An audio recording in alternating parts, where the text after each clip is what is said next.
नमस्कार, जय हिंद। स्वागत है एक बार फिर से आप सभी का बीपीएससी मेकर के एक और एपिसोड में।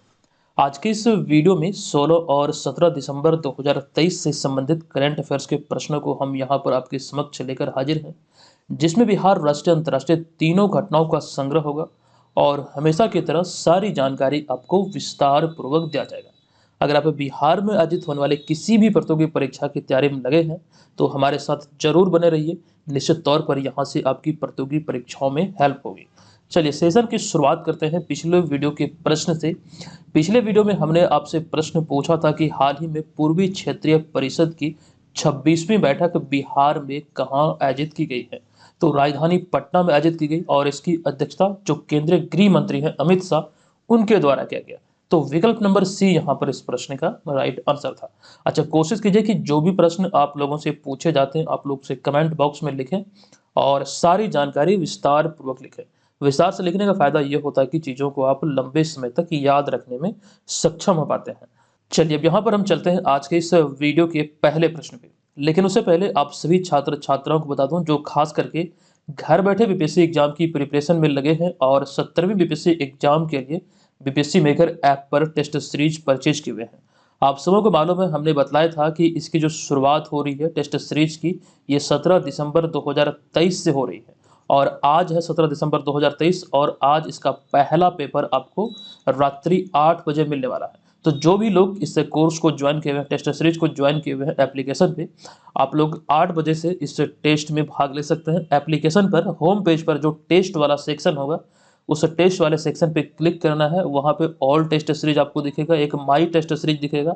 तो माई टेस्ट सीरीज पे क्लिक करके आप इसमें पार्टिसिपेट कर सकते हैं। ठीक है, तो ये चीज़ ध्यान रखें। जो लोग भी इसे ज्वाइन किए हुए हैं निश्चित तौर पर इसमें पार्टिसिपेट करना है और अपनी तैयारी का अच्छी तरीके से घर बैठे आकलन करना है। ये निर्धारण होगा कि आपकी जो प्रिपरेशन है वो किस आधार की है, क्या आपको एग्जाम में सफलता मिल पाएगी या फिर नहीं, क्योंकि अभी एग्जाम में देरी है। टेस्ट सीरीज के माध्यम से आप ये अंदाजा लगा पाएंगे कि आपका स्तर क्या है और उस आधार पर जो भी पक्ष आपका कमजोर होगा आप उसे मजबूत करेंगे। तो इसलिए इतने पहले ये टेस्ट सीरीज लॉन्च किया गया है। आज पहला पेपर आप लोग सभी लोग ज्वाइन करेंगे। अच्छा, जो लोग ज्वाइन नहीं कर पाए हैं तो आपको बता दूं कि ऑफर एक्सटेंड किया गया है। ये जानकारी हम आपको वीडियो में देंगे, बने रहिए।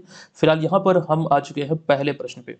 ये पहला प्रश्न है कि हाल ही में दिसंबर 2023 में हिमालय क्षेत्र में पाई जाने वाली गोरल नामक स्तनधारी वाल्मीकि नगर टाइगर रिजर्व में देखा गया है। बताएं कि इसका वैज्ञानिक नाम क्या है। काफी इंपॉर्टेंट प्रश्न है। देखिए, गोरल नामक एक स्तनधारी है जो कि वाल्मीकि नगर टाइगर रिजर्व में देखा गया है। हालांकि आपको ध्यान रखना, ये जो यहाँ पर हम जीव की चर्चा कर रहे हैं इसे रेड लिस्ट में रखा गया है। अब ये रेड लिस्ट क्या होता है वो भी हम आपको बताएंगे। फिलहाल यहाँ पर इसका वैज्ञानिक नाम पूछा गया है। तो इसका जो करेक्ट आंसर है ये है विकल्प नंबर बी, यानी कि नेमोर हेडस इसका वैज्ञानिक नाम है। अब यहाँ पर देखिए, आपको जानकारी दे दूं इससे संबंधित तथ्यों की कि हाल ही में हिमालय क्षेत्र में पाए जाने वाली गोरल नामक स्तनधारी वाल्मीकि नगर टाइगर रिजर्व में या फिर वाल्मीकि टाइगर रिजर्व में देखा गया है। एक्चुअली में वाल्मीकि नगर टाइगर रिजर्व होना चाहिए जो कि पश्चिमी चंपारण में है, यहीं पर देखा गया है। यह हिमालय की मूल बोविड प्रजाति है। इसका स्वरूप जो है ये कहीं ना कहीं बकरी और मृग जैसा है। ठीक है, इससे मिलता जुलता है। आगे इसका पॉइंट है कि इसका वैज्ञानिक नाम है नेमोर हेडस, जो आप यहाँ पर ध्यान रखना, यही प्रश्न में आपसे पूछा भी गया था। अगला पॉइंट है, यह प्रजाति हिमालय में पाकिस्तान, नेपाल, भूटान, दक्षिणी तिब्बत, भारत के सिक्किम और अरुणाचल प्रदेश में पाई जाती है। तो यहाँ पर आप ये ध्यान रखेंगे इन सारे क्षेत्रों में ये पाया जाता है। अब यहाँ पर जो हिमालय शब्द का हमने प्रयोग किया, दरअसल यहाँ पे हमने ये लिखा कि हिमालय में पाकिस्तान, नेपाल, भूटान, दक्षिणी तिब्बत और भारत के सिक्किम तथा अरुणाचल प्रदेश में ये पाई जाती है। तो हिमालय शब्द का जो हमने प्रयोग किया है आपको ये भी ध्यान यहाँ पर रखना है। कुल मिला के 7 देशों में हिमालय फैला हुआ है। ये चीज़ें यहाँ से ध्यान रखिए, काफ़ी इंपॉर्टेंट आपके लिए हो सकते हैं। अब यहाँ पर हम आगे बढ़ेंगे, अगले कुछ और पॉइंट में देखेंगे कि हालांकि इसके निवास स्थान की हानि और शिकार के कारण इसकी जनसंख्या में काफ़ी गिरावट आई है। हम यहाँ पर बात कर रहे हैं स्तनधारी गोरल की। तो इसकी निवास स्थान में हानि हुई है और शिकार के कारण इसकी जनसंख्या में भी काफ़ी गिरावट देखी गई है और इस वजह से IUCN यानी कि international union for conservation of nature ने इसे रेड लिस्ट में रखा है। ये आपको ध्यान रखना है। जो भी जीव अपने विनाश के कगार पर होती है उसे रेड लिस्ट में रखा जाता है। हालांकि आपको ये बता दूं कि भारत सरकार के दृष्टिकोण से देखें तो इसके अलावा भारतीय वन्यजीव संरक्षण अधिनियम 1972 के तहत अनुसूची 3 में भी इसे सूचीबद्ध किया गया है।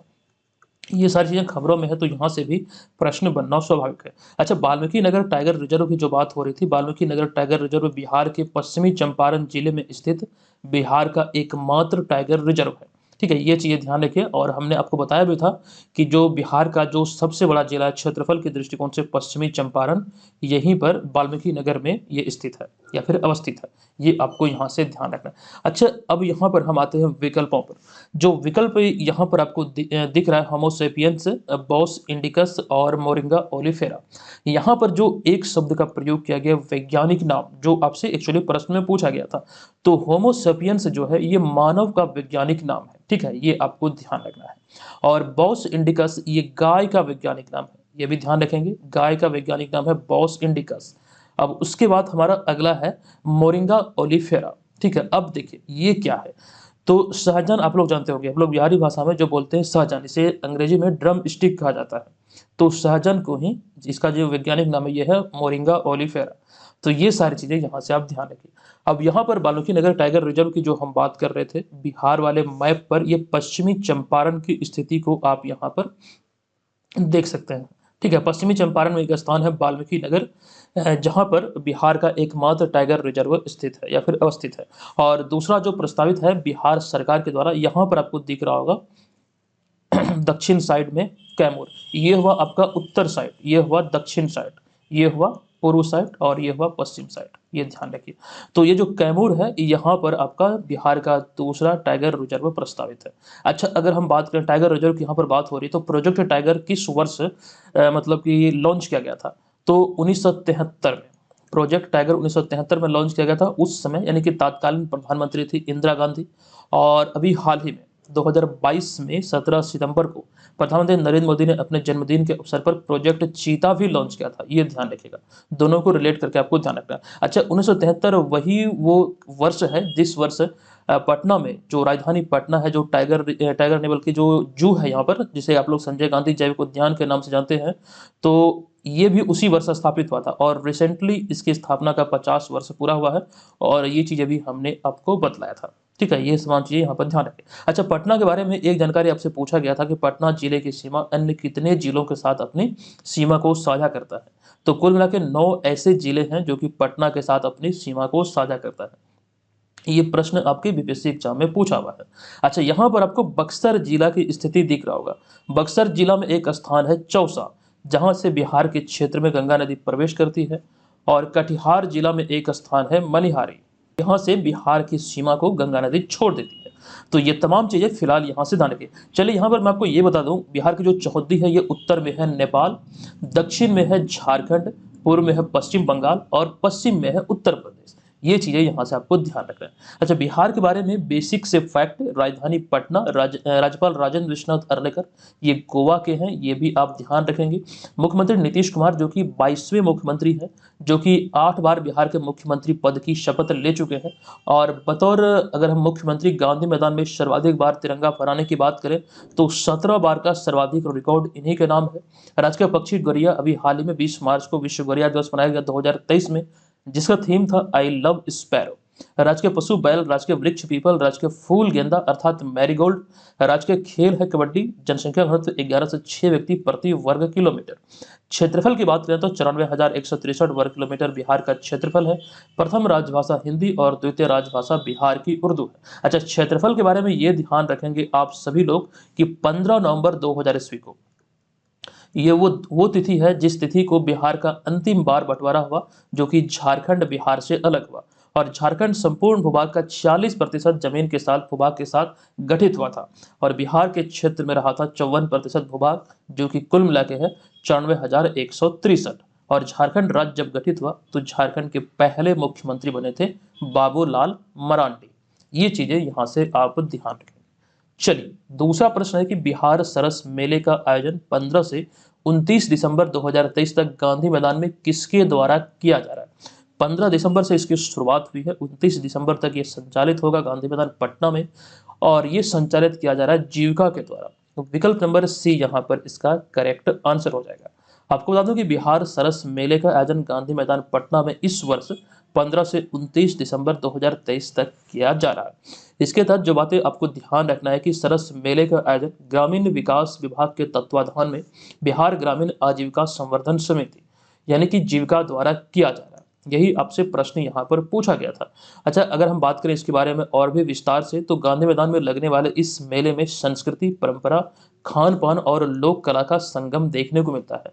अगर आप पटना में हैं तो गांधी मैदान में जाकर आप लोग से जरूर दिखेगा, काफ़ी मज़ा आता है देखने में। मैंने भी कई बार इसमें मतलब ये जो कह सकते हैं सरस मेला, इसमें भाग लिया था, कई बार मैं यहाँ पर गया भी था। तो आप लोग अगर पटना में हैं तो जरूर जाइएगा, गांधी मैदान में से जरूर दिखेगा। यहाँ पर हमारा अगला पॉइंट है, सरस मेले का मुख्य उद्देश्य ग्रामीण शिल्प और कौशल को बढ़ावा देना है। नेक्स्ट पॉइंट है कि इस सरस मेला में बिहार के अलावा झारखंड, उड़ीसा, छत्तीसगढ़, उत्तर प्रदेश, मध्य प्रदेश, गुजरात, हरियाणा, केरल, लद्दाख, महाराष्ट्र, जम्मू कश्मीर, कर्नाटक, असम, दिल्ली, पश्चिम बंगाल, मणिपुर, कुल 17 राज्य या फिर केंद्र शासित के प्रतिभागियों ने भाग लिया है। ये चीज़ यहाँ पर आपको ध्यान रखना है। कुल मिला के बात यहाँ पर यह है कि इतनी सारी चीज़ें आपको एग्जाम में पूछे जा सकते हैं। अच्छा, एक प्रश्न ये बन सकता है कि जीविका की स्थापना कब हुई थी, एक्चुअली में इसकी शुरुआत कब हुई थी, इस प्रकार से प्रश्न पूछा जा सकता है।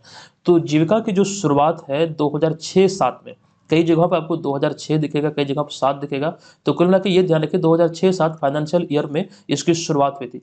और आपको यहाँ पर यह भी ध्यान रखना है कि विश्व बैंक की सहायता से, तो विश्व बैंक की सहायता से ये स्थापित किया गया था। और अभी हाल ही में विश्व बैंक के जो 14वें अध्यक्ष बने हैं, ये अजय बंगा बने हैं। ये आपको ध्यान रखना, विश्व बैंक के जो 14वें अध्यक्ष बने हैं अजय बंगा बने हैं, जो कि भारतीय मूल के हैं। ठीक है, ये आपको यहाँ से ध्यान रखना है। अच्छा, यहाँ पर इन सब के अतिरिक्त एक जानकारी आपको मैं ये भी दे दूं, जो यहाँ पर जीविका की बात हो रही है, तो जीविका को लेकर कुछ समय पहले, रिसेंटली का मैं बात कर रहा हूँ, कुछ समय पहले ही मैंने आपको बताया था कि जीविका को अब जो कार्यों की जिम्मेदारी है अब वो शहरी क्षेत्रों में भी दी गई। पहले ये ग्रामीण क्षेत्रों में ही मतलब जो भी कार्य इन्हें दिया जाता था वो होता था जीविका दीदियों द्वारा, लेकिन अब ग्रामीण क्षेत्रों के अतिरिक्त शहरी क्षेत्रों की भी जिम्मेदारी जीविका को सौंपी गई। कुछ समय पहले ही ये सारी बातें हमने आपको विस्तार पूर्वक बताया था। ठीक है, ये चीज़ यहाँ पर ध्यान रखिए। चलिए अगले प्रश्न पे चलते हैं, लेकिन उससे पहले देखिए यहाँ पर बिहार में आयोजित कुछ महोत्सव की हम बात कर लेते हैं। जैसे यहाँ पर बिहार सरस मेला की बात हुई, तो एक प्रकार से ये भी महोत्सव ही है, क्योंकि बिहार में ये आयोजित होता है और ये 15 से 29 दिसंबर 2023 को भी गांधी मैदान पटना में आयोजित हुआ है। लेकिन इससे भी इंपॉर्टेंट जो सारी बातें यहाँ पर आपको दिख रहा है, आपको मैं बता दूं, एक बार पुनः से इसे देख लीजिएगा, क्योंकि यहाँ से रिसेंटली आपके बीपीएससी टीचर वाले एग्जाम में प्रश्न बना है, ये थावे महोत्सव को लेकर। ठीक है, ये हमने कई बार आपको रिपीट किया है, ध्यान दीजिएगा। इसमें आम महोत्सव है जो कि राजकीय स्तर पर ज्ञान भवन पटना में आयोजित हुआ, सूफी महोत्सव मदर शरीफ पटना में, बाजरा महोत्सव भोजपुर में, थावे महोत्सव गोपालगंज में, पक्षी महोत्सव कलरव, ये काफी इंपॉर्टेंट हो सकता है, ये इसका पहला ही संस्करण है। नागीनक्टी पक्षी अभ्यारण्य जो जमुई में, यहीं पर ये आयोजित हुआ था 2021 में, और इसका उद्घाटन किया गया था नीतीश कुमार के द्वारा। अच्छा, दूसरा पक्षी महोत्सव कलरव जो प्रस्तावित है, ये भागलपुर में प्रस्तावित है। जब ये आयोजित होगा तो भागलपुर में ही होगा। नेक्स्ट है किन्नर महोत्सव, जो कि प्रेमचंद रंगशाला पटना में आयोजित हुआ। जीरादेई महोत्सव अभी हाल ही में 11 दिसंबर 2023 को जीरादेई सिवान में। मंजूषा महोत्सव सैंडिस कंपाउंड मैदान भागलपुर में रिसेंटली। और उलार धाम महोत्सव अभी हाल ही में पालीगंज पटना में। ये तमाम कुछ ऐसे महोत्सव हैं बिहार के जो एग्जाम में पूछे ही पूछे जाएंगे, और ये 11वां थावे महोत्सव से आपके बीपीएससी ट्री एग्जाम में प्रश्न बना है, ये ध्यान रखिए। अच्छा, किसी ने कमेंट करके हमें ये बताया था पिछले वाले वीडियो में कि सर आपके वीडियो से 7 प्रश्न आए हैं।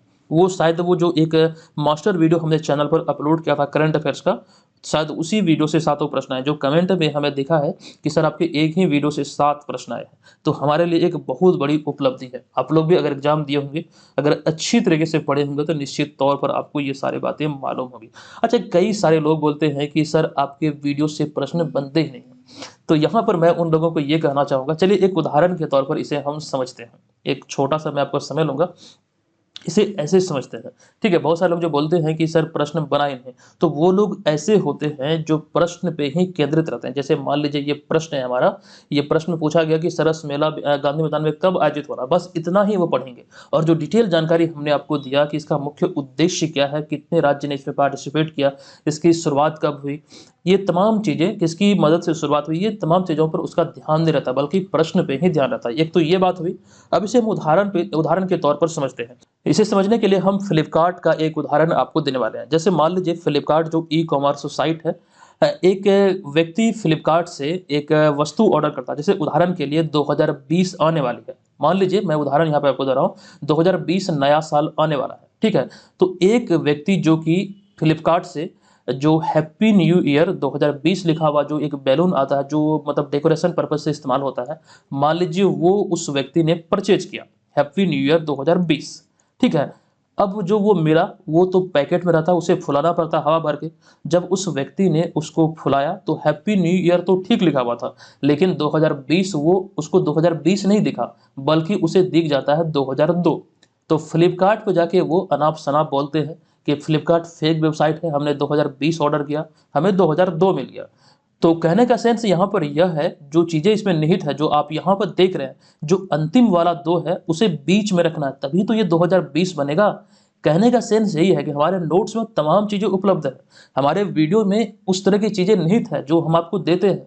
ये हमें खुद एहसास होता है कि हम बेस्ट क्वालिटी का नोट्स आपको दे रहे हैं, और बहुत सारे छात्र जानते भी हैं कि यहाँ से बेस्ट क्वालिटी का नोट्स वीडियोज मिलता है। तो बस वही है, एकदम देखने का नज़रिया बदलिए, चीज़ें आपको सब यहीं पे मिल जाएगी और सिलेक्शन भी आपका होगा, ठीक है। तो ऐसे आपको नहीं करना है कि 2020 जो आपने ऑर्डर किया तो वो 2002 बन गया, ठीक है। ये चीज़ें आपको ध्यान रखना है। चलिए अब यहाँ पर हम आगे चलते हैं अगले प्रश्न पे। तो ये तीसरा प्रश्न है कि किस राज्य में हाल ही में वार्षिक 3 दिवसीय तोरग्या महोत्सव आयोजित किया गया है, या फिर इसका आयोजन किया गया है। ये भी एक महोत्सव से ही संबंधित प्रश्न है। तो तोरग्या महोत्सव अभी हाल ही में अरुणाचल प्रदेश में आयोजित हुआ है। अब विकल्प नंबर बी इस प्रश्न का करेक्ट आंसर होगा। आपको बता दूं कि हाल ही में बामेलू अरुणाचल प्रदेश, एक स्थान है बामेलू अरुणाचल प्रदेश में, यहीं पर ये 3 दिवसीय तोरग्या महोत्सव का आयोजन किया गया है। और आपको बता दूं कि ये अरुणाचल प्रदेश में मनाया जाने वाला एक वार्षिक महोत्सव है, और अभी रिसेंटली इसकी शुरुआत हुई 12 दिसंबर 2023 को। ये आप यहाँ पर ध्यान रखेंगे। अगला पॉइंट है कि देखिए यहाँ पर कुछ एक्स्ट्रा फैक्ट हमने शामिल किया। ये तो रही बात यहाँ पर तोरग्या महोत्सव से संबंधित, लेकिन यहाँ पर अगले कुछ पॉइंट में इसी प्रकार के अरुणाचल प्रदेश के महोत्सव को यहाँ पर हमने शामिल किया है। कुछ में पहले हमने बताया था जुलाई 2023 वाले वीडियो में आप देखेंगे तो 14 और 15 जुलाई 2023 तक अरुणाचल प्रदेश के बुमला दर्रे में चीनी सीमा के पास तवांग क्षेत्र में स्थानीय चरवाहों द्वारा जाजिन गार्जिन या फिर चराई उत्सव बड़े उत्साह के साथ मनाया गया था। ये यहाँ पर आपको ध्यान रखना है। अच्छा, कुल मिला के बात यहाँ पर ये आती है कि बुमला दर्रा कहाँ है, तो अरुणाचल प्रदेश में है, ये भी आपको ध्यान रखना है। अच्छा, अरुणाचल प्रदेश में जो मनाए जाने वाले प्रमुख उत्सव और त्योहार हैं, जैसे कि रेह महोत्सव, लोसार महोत्सव, तमलाडू महोत्सव, सागा दाव महोत्सव, मोपिन महोत्सव और सोलुंग महोत्सव, ये कुछ प्रमुख महोत्सव हैं जो कि तेलंगाना बल्कि अरुणाचल प्रदेश में मनाए जाते हैं।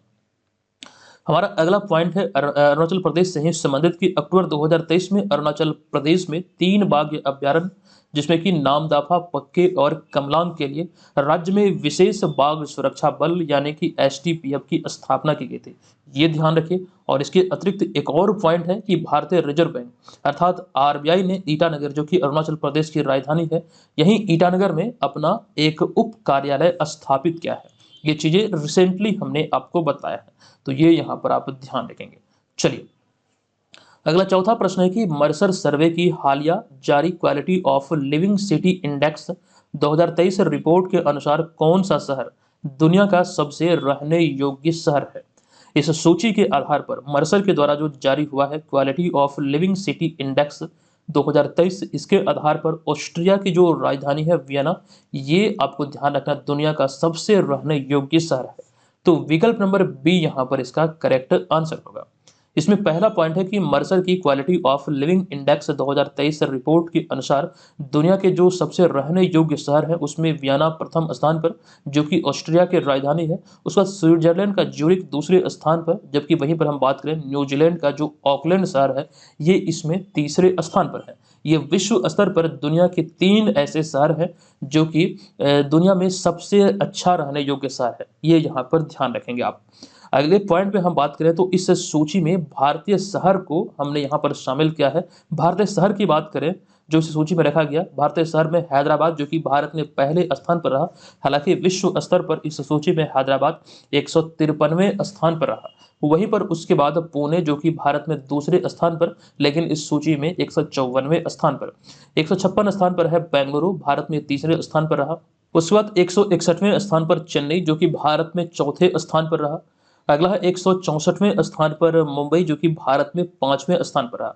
तो कुल मिला के ये भारत में जो मतलब जो भी शहर टॉप पर रहे वो सूची है। और इधर जो आप जो देख रहे हैं क्रमांक, ये मतलब जो रैंक मिला है विश्व स्तर पर वो यहाँ पर दर्शाया गया है।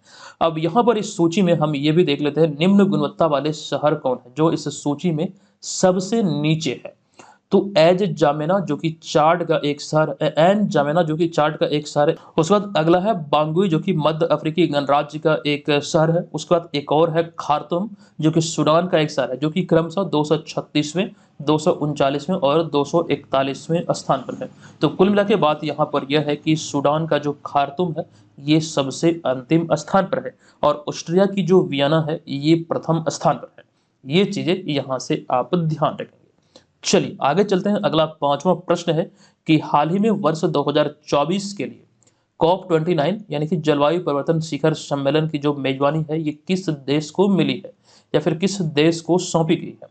इसका राइट आंसर होगा विकल्प नंबर ए यानी कि अजरबैजान। जो चुनाव हुआ था अजरबैजान को चयनित किया गया।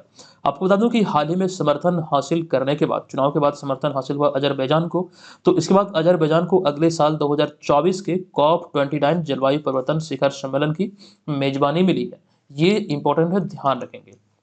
लेकिन रिसेंटली जो COP28 आयोजित हुआ है उसको लेकर आपसे एग्जाम में प्रश्न बनेंगे। COP29 से बस यही पूछे जा सकते हैं कि किसे या फिर किस देश को इसकी मेजबानी मिली है। लेकिन प्रश्न आपसे COP28 के बारे में कई प्रकार से पूछे जा सकते हैं कि 2023 से संयुक्त राष्ट्र जलवायु परिवर्तन सम्मेलन ने की COP28 का जो आयोजन है हाल ही में 30 नवंबर से 12 दिसंबर 2023 तक एक्सपो सिटी दुबई संयुक्त अरब अमीरात अर्थात यूएई में आयोजित हुआ था। आपको ध्यान रखना है कि COP20, अच्छा यहाँ से कुछ ऐसे पॉइंट है जो कि काफी इंपॉर्टेंट है। तो COP28 का जो लक्ष्य है ये ग्लोबल वार्मिंग को 1.5 डिग्री सेल्सियस तक सीमित करना है। और अगला है कि हाल ही में डॉक्टर अतुल शाह COP28 शिखर सम्मेलन में गेम चेंजिंग इनोवेटर अवार्ड से सम्मानित किए गए हैं। तो यहाँ से दोनों पॉइंट आप ये ध्यान रखेंगे। हालांकि COP28 का जो लक्ष्य है ग्लोबल वार्मिंग के संदर्भ में जो 1.5 डिग्री सेल्सियस तक इसे सीमित करना है, यह भी आप ध्यान रखेंगे। ये इंपॉर्टेंट आपके लिए बहुत ज़्यादा है। अच्छा, यहाँ पर COP28 की बात हो रही है, कई सारे प्रश्न के माध्यम से हमने और भी जानकारी आपको दिया ही है। लेकिन यहाँ पर COP28 के अतिरिक्त अगर हम बात करें COP27 और COP26 की, तो ये देख लेते हैं। COP27 का जो आयोजन हुआ था ये शर्म अल शेख जो कि एक शहर है मिस्र का, 2022 में यहीं पर COP27 आयोजित हुआ था शर्म अल शेख में। अगला COP26 की बात करें तो इससे पहले 2021 में ग्लासगो स्कॉटलैंड में यह आयोजित हुआ था। ये चीजें भी आप नोट करेंगे। चलिए आगे चलते हैं छठे प्रश्न पे। हाल ही में भारत मंडपम नई दिल्ली में आयोजित AI शिखर सम्मेलन 2023 का उद्घाटन किनके द्वारा किया गया है। तो ये उद्घाटन अभी हाल ही में माननीय प्रधानमंत्री नरेंद्र मोदी के द्वारा किया गया। विकल्प नंबर ए यहाँ पर इसका करेक्ट आंसर होगा। आपको बता दूं कि हाल ही में नई दिल्ली में आर्टिफिशियल इंटेलिजेंस शिखर सम्मेलन 2023 का आयोजन किया गया और इसका उद्घाटन 15वें व मौजूदा प्रधानमंत्री नरेंद्र मोदी द्वारा किया गया। इसका आयोजन 12 से 14 दिसंबर 2023 इसी मध्य ये आयोजित हुआ है। और आपको ध्यान रखना है इसका आयोजन स्थल है भारत मंडपम प्रगति मैदान नई दिल्ली। यही भारत मंडपम में अभी हाल ही में 18वां G20 शिखर सम्मेलन आयोजित हुआ था और यहाँ पर नटराज की सबसे बड़ी प्रतिमा स्थापित की गई है। ये चीजें हमने कई बार आपको बताया है, आपको मालूम होगा।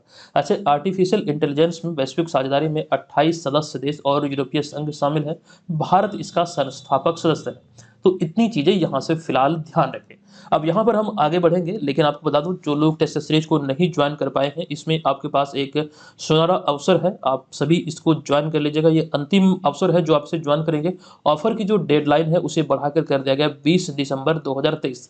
अब 20 दिसंबर 2023 मध्य रात्रि तक ये ऑफर फिर से 500 छात्रों के लाया गया है। अगर आप लोग इसे ज्वाइन करने के इच्छुक हैं तो जरूर ज्वाइन कीजिएगा।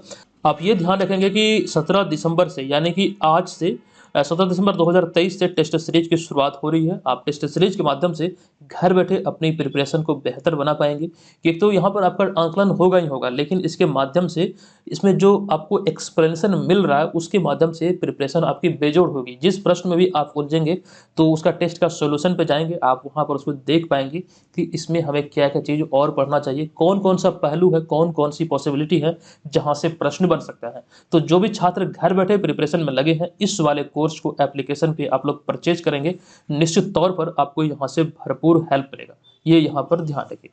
चलिए, 7वां प्रश्न है कि हाल ही में संयुक्त राष्ट्र ने किस देश में पिछले 10 वर्षों से संचालित अपने शांति मिशन को आधिकारिक तौर पर समाप्त कर दिया है? इसका राइट आंसर होगा अभी ये समाप्त किया गया किस देश में? तो माली में, जो कि यहाँ पर संयुक्त राष्ट्र द्वारा ये शांति मिशन चलाया जा रहा था।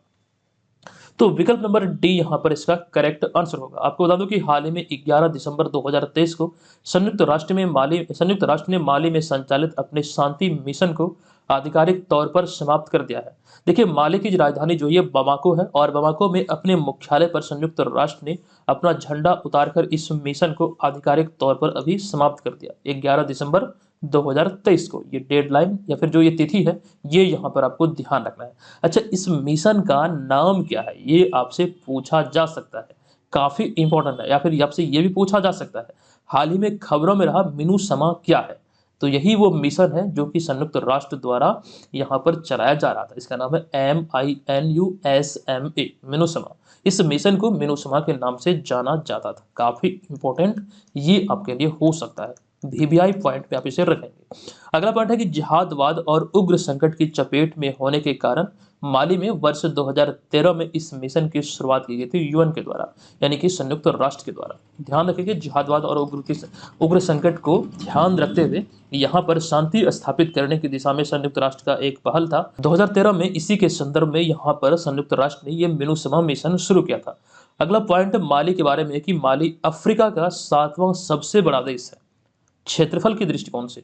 अच्छा, यहाँ की मुद्रा की बात करें तो पश्चिमी अफ्रीकी CFA फ्रैंक, ये यहाँ की ऑफिशियल मुद्रा है। हालांकि इस मुद्रा की बात करें तो यह 8 पश्चिम अफ्रीकी देश द्वारा साझा की जाने वाली मुद्रा है, जिसमें जो 8 देश में है Benin, Burkina Faso, Ivory Coast, Guinea Bissau, Mali, Niger, Senegal और टोगो।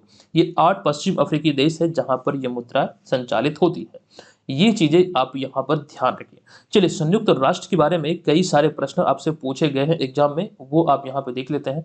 जैसे एक कॉमन प्रश्न है इसकी स्थापना को लेकर। 24 अक्टूबर 1945 को जो संयुक्त राष्ट्र अधिकार पत्र था उस पर 50 देशों की हस्ताक्षर के साथ इसकी स्थापना हुई थी। एक कॉमन सा प्रश्न है, संयुक्त राष्ट्र की स्थापना कब हुई थी, इसका मुख्यालय कहाँ है? तो मैनहट्टन टापू न्यूयॉर्क में है। वर्तमान में इसके 193 देश सदस्य हैं। इसकी आधिकारिक भाषाओं के बारे में लिखा गया है अंग्रेजी, फ्रांसीसी, रूसी, स्पेनिश, अरबी, चीनी। और वर्तमान में जो इसके महासचिव हैं ये है एंटोनियो गुटेरस। आपको ये ध्यान रखना है कि एंटोनियो गुटेरस जो है ये पुर्तगाल के रहने वाले हैं। अब यहाँ पर देखिए, ये सारी चीज़ तो इंपॉर्टेंट है ही, लेकिन मैं आपको बता दूं संयुक्त राष्ट्र के बारे में अब आपसे इस तरह की चीजें पूछे जा सकते हैं। ये थोड़ा सा डीप में जाके अगर पूछा जाएगा तो यहाँ से ये प्रश्न पूछे जा सकते हैं। ध्यान रखिएगा, संयुक्त राष्ट्र के कितने प्रमुख अंग हैं? तो संयुक्त राष्ट्र के 6 प्रमुख अंग हैं और उनमें जो सबसे बड़ा है वो है संयुक्त राष्ट्र महासभा। ये सभी अंगों में से सबसे बड़ा है। तो इसके 6 अंगों की बात करें तो संयुक्त राष्ट्र महासभा पहला, उसके बाद सुरक्षा परिषद, अंतर्राष्ट्रीय न्यायालय जिसका मुख्यालय हेग में है, इसके बाद संयुक्त राष्ट्र आर्थिक एवं सामाजिक परिषद, संयुक्त राष्ट्र न्यास परिषद और संयुक्त राष्ट्र सचिवालय। ये कुल 6 अंग हैं संयुक्त राष्ट्र के, जो कि आपको ध्यान रखना है। चलिए, अगला प्रश्न है, किस मशहूर गीतकार को हाल ही में अजंता एलोरा फिल्म फेस्टिवल में पद्म पानी लाइफ टाइम अचीवमेंट अवार्ड 2023 से सम्मानित किया जाएगा? देखिए, ये जो घोषणा हुई है इसके आधार पर जो प्रसिद्ध गीतकार जावेद अख्तर हैं इन्हें सम्मानित किया जाएगा। तो विकल्प नंबर सी यहाँ पर करेक्ट हो जाएगा। आपको बता दूं कि मशहूर गीतकार जावेद अख्तर को अजंता एलोरा फिल्म फेस्टिवल में पद्म पानी लाइफ टाइम अचीवमेंट अवार्ड 2023 से सम्मानित किया जाएगा और यह पुरस्कार समारोह 3 जनवरी 2024 को ये आयोजित होना है और इस दौरान उन्हें सम्मानित किया जाएगा। और यह इस महोत्सव का या इस फेस्टिवल का 9वां संस्करण होगा। हम बात कर रहे हैं यहाँ पर अजंता एलोरा फिल्म फेस्टिवल की, तो ये इसका 9वां संस्करण होगा जिस दौरान जावेद अख्तर साहब को सम्मानित किया जाएगा। अगला पॉइंट है कि उन्हें यह सम्मान भारतीय फिल्म उद्योग में उनके उल्लेखनीय योगदान के लिए दिया गया है, जिनमें कि जंजीर, दीवार, शोले, डॉन, काला पत्थर और मिस्टर इंडिया जैसी फिल्मों में काम किया था, जिसके लिए इन्हें यह सम्मान दिया जाएगा। अगला पॉइंट है, हाल ही में गीतकार जावेद अख्तर की जिंदगी पर लिखी किताब जादू नामा का 9 जनवरी 2023 को लॉन्च किया गया था। देखिए, जादू नामा को 9 जनवरी 2023 को लॉन्च किया गया था। ये जानकारी विस्तृत तौर पे हमने आपको दिया था, आपको बताया भी था कि इस पुस्तक के लेखक कौन है, जो कि जादू नामा जो आधारित है जिंदगी पर, ये जावेद अख्तर की जिंदगी पर आधारित है। कहीं ना कहीं ये इनकी ऑटोबायोग्राफी है और इसके रचनाकार के बारे में हमने बताया था। इसके जो लेखक हैं ये है अरविंद मंडलोई। ये आपको ध्यान रखना है। अगला पॉइंट उनके सम्मान के बारे में कि वर्ष 2004 में उन्हें किशोर कुमार सम्मान, 2020 में रिसेंटली रिचर्ड डॉकिंस अवार्ड, और इसके अतिरिक्त जो इम्पोर्टेंट है 14 बार इन्हें फिल्म फेयर पुरस्कार से सम्मानित किया जा चुका है। ये आप यहाँ पर ध्यान रखेंगे, काफी इंपॉर्टेंट है, इनसे मिलते जुलते फैक्ट भी आपको ध्यान रखना है। चलिए अब यहाँ पर हम चलते हैं अगले प्रश्न पे। अच्छा, यहाँ पर जो गीतकार के नाम आप देख रहे हैं, आनंद बख्शी, शैलेंद्र, जावेद अख्तर और गुलजार, ये कुछ ऐसे भारतीय गीतकार हैं जिनके गाने आज भी आप लोग सुनते हैं, जो बॉलीवुड के, जो खास करके 90s के एवरग्रीन गाने हैं, जो दिल को एकदम से सुकून देता है और एक अच्छा फील देता है, जो कि काफ़ी समय से उतना ही ट्रेंडिंग में है और आने वाले समय में आई होप कि उतना ही ट्रेंडिंग रहेगा। तो 90s के गाने जितने भी पॉपुलर हैं, इन्हीं सब मतलब कलाकारों की, इन्हीं सब गीतकारों की देन है। तो ये भी चीज़ें आपको ध्यान रखिएगा। चारों नाम जो आपको दिख रहा है, ये मशहूर गीतकार के ही नाम आप यहाँ पर देख रहे हैं। अगला पॉइंट है, हाल ही में आयोजित कोलकाता अंतर्राष्ट्रीय फिल्म फेस्टिवल 2023 में किस फिल्म को सर्वश्रेष्ठ फिल्म का पुरस्कार मिला है? देखिए, इस फिल्म का जो नाम है, आपको बता दूं, इसका राइट आंसर होगा चिल्ड्रन ऑफ नोबडी, यानी कि विकल्प नंबर ए यहाँ पर इस प्रश्न का राइट आंसर होगा। अब यहाँ पर आपको बता दूं कि कोलकाता अंतर्राष्ट्रीय फिल्म महोत्सव का आयोजन हाल ही में 5 से 12 दिसंबर 2023 तक आयोजित किया गया। ये इसका 29वां संस्करण था और इसमें सर्वश्रेष्ठ फिल्म का पुरस्कार, जो फिल्म का देखिए यहाँ पर 2 बार यहाँ पे फिल्म का पुरस्कार लिख दिया गया। सर्वश्रेष्ठ फिल्म का पुरस्कार Israeli film children of nobody को दिया गया। ये आप यहाँ पर ध्यान रखिए। अतः इसका जो राइट आंसर यह है विकल्प नंबर ए। अच्छा, इसके अतिरिक्त वेनेजुएला के कार्लोस डैनियल माल्वे ने वन वे के लिए सर्वश्रेष्ठ निर्देशक का पुरस्कार जीता। इस आयोजन के तहत, इस महोत्सव के तहत सर्वश्रेष्ठ फिल्म का जो पुरस्कार मिला चिल्ड्रन ऑफ नोबडी को दिया गया, जो कि इजरायली फिल्म है। वहीं पर वेनेजुएला का कार्लोस डैनियल माल्वे ने वन वे के लिए सर्वश्रेष्ठ निर्देशक का पुरस्कार अपने नाम किया। अगला पॉइंट है, अंजना दत्ता की चलचित्रों एखोन ने स्पेशल जूरी पुरस्कार जीता, जो कि आपको ध्यान रखना है, ये पश्चिम बंगाल से ही संबंधित है। अगला पॉइंट है, बंगाली पैनोरमा श्रेणी के तहत सर्वश्रेष्ठ फिल्म का जो पुरस्कार मिला फिल्म को, ये मोन पोंटोगो को दिया गया। ये भी आप ध्यान रखेंगे। अगला पॉइंट है, कोलकाता अंतर्राष्ट्रीय फिल्म महोत्सव की जो शुरुआत हुई थी वर्ष 1995 में हुई थी। ये चीजें आप लोग नोट कर लीजिए। अच्छा, यहाँ पर देखिए 2 फिल्म का नाम हमने और शामिल किया। एक तो है नेमार, ये आपको मैं बता दूं एक लोकल जो ब्रीड होती है कुत्तों की, डॉग की, उन पर ये आधारित है। ये मूवी आप हॉटस्टार पर जाके देख सकते हैं। बहुत ही अच्छी मूवी है, जो कि एक लोकल ब्रीड है, जो मतलब कह सकते हैं लोकल जो प्रजाति है कुत्तों की, जो भारतीय प्रजाति एक्चुअली में कहें आसान शब्दों में, तो उन्हीं पर ये आधारित है और ये बहुत अच्छी मूवी है। हमने इसे देखा भी है। और द वैक्सीन वार जो कि रिसेंटली आई है, जो कि कोरोना काल में किस प्रकार से हमारे वैज्ञानिकों ने मतलब कि जो वैक्सीन बनाने में अपनी भूमिका निभाई, किस प्रकार से मतलब चीज़ों से जूझा है, तो वो चीज़ें आईसीएमआर के बारे में भी बहुत सारी चीज़ें इसमें दिखाई गई है। तो कोरोना काल के बारे में जिस प्रकार से इसमें दर्शाया गया है, कहीं न कहीं वो सारी चीज़ें जो 2020 या फिर कहें 21-22 में हमने झेला है, 21 में एक्चुअली में झेला है, तो वो चीज़ें एकदम से देखेंगे तो बहुत अच्छा आपको लगेगा। वो तमाम चीज़ें जिस प्रकार से घटित हुई है हमारे मतलब कह सकते हैं इस दशक में कोरोना महामारी को लेकर, वो तमाम चीज़ों का वर्णन इसमें किया गया है। तो आप लोग चाहें तो वो भी देख सकते हैं, हॉटस्टार पे ही ये दोनों आपको मिल जाएगा। चलिए अब यहाँ पर हम अगले पॉइंट पे चलते हैं। अगला हमारा 10वां जो प्रश्न है कि हाल ही में जारी वैश्विक स्टार्टअप फंडिंग इंडेक्स 2023 में कौन सा देश प्रथम स्थान पर है? देखिए, इसमें प्रथम स्थान पर है अमेरिका और विकल्प नंबर ए यहाँ पर इसका राइट आंसर होगा। देखिए, दिसंबर 2023 में ट्रैक्सन द्वारा जारी वैश्विक स्टार्टअप फंडिंग इंडेक्स में संयुक्त राज्य अमेरिका शीर्ष स्थान पर है। हालांकि इस सूची में अमेरिका के बाद दूसरे स्थान पर ब्रिटेन और तीसरे स्थान पर चाइना है। देखिए, यहाँ पर बात हो रही है वैश्विक स्टार्टअप फंडिंग इंडेक्स की, तो अमेरिका, ब्रिटेन और चाइना क्रमशः इसमें पहले, दूसरे और तीसरे स्थान पर है, जबकि अपना भारत इस सूची में चौथे स्थान पर है। हालांकि भारत की बात करें तो अपना भारत पिछले वर्ष 2022 में तीसरे स्थान पर था इस इंडेक्स में। अगले पॉइंट की बात करें, देखिए अमेरिका की चर्चा हुई है, अमेरिका इसमें शीर्ष स्थान पर है। तो एक जानकारी आपको दे दूं, अक्टूबर 2023 में एक रिपोर्ट आई थी, नया ही रिपोर्ट है, ध्यान रखेंगे। वैश्विक शोध फर्म जो स्टेटिस्टा है, इसके द्वारा एक रिपोर्ट जारी की गई थी। इसके अनुसार जो संयुक्त राज्य अमेरिका 134 फिनटेक यूनिकॉर्न के साथ इसमें शीर्ष स्थान पर था इस सूची में, और दूसरे स्थान पर यूनाइटेड किंगडम 37 फिनटेक यूनिकॉर्न के साथ था, और जबकि तीसरे स्थान की बात करें तो भारत 17 फिनटेक यूनिकॉर्न के साथ तीसरे स्थान पर था। अब ये फिनटेक यूनिकॉर्न क्या है ऑलरेडी हम आपको बतला चुके हैं। चलिए अब यहाँ पर हमारा अगला है 11वां प्रश्न। ये प्रश्न है, हाल ही में किस देश के एक एनजीओ को अंतर्राष्ट्रीय लैंगिक समानता पुरस्कार 2023 से सम्मानित किया गया है?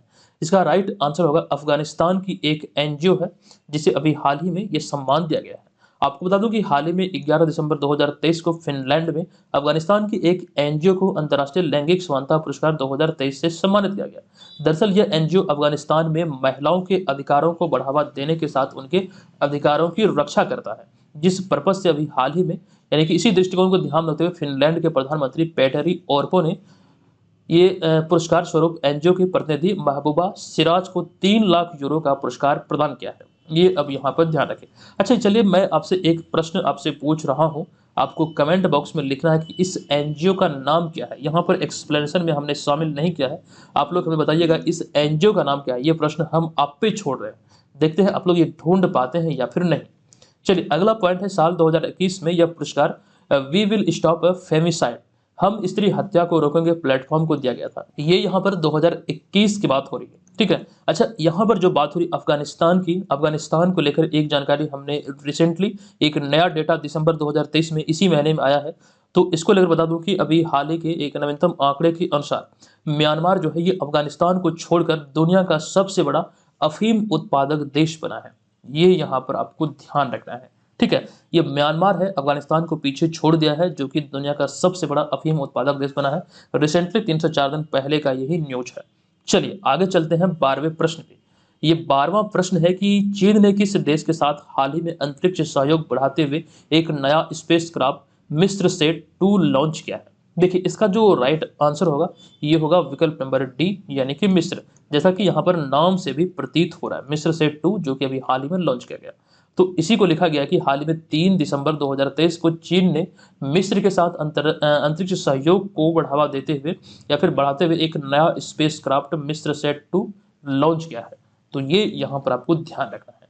चलिए आज की इस वीडियो को हम यहाँ पर समाप्त करते हैं, और जो जानकारी हमने आपको टेस्ट सीरीज के बारे में दिया था, घर बैठे आप लोग अपनी तैयारी का सही तरीके से आकलन करने के लिए ये 17वीं बीपीएससी एग्जाम को ध्यान रखते हुए टेस्ट सीरीज को ज्वाइन कर सकते हैं, ठीक है। चलिए कोई शिकायत हो, कोई समाधान चाहिए तो हमारा जो हेल्पलाइन नंबर है वहां पर आप हमसे जरूर संपर्क कीजिएगा। फिलहाल यहाँ पर आज के इस वीडियो के हम प्रश्न की बात करें तो बिहार पुलिस मुख्यालय ने गंभीर अपराध एवं अपराधियों के बारे में जानकारी प्राप्त करने के लिए कौन सा हेल्पलाइन नंबर जारी किया है।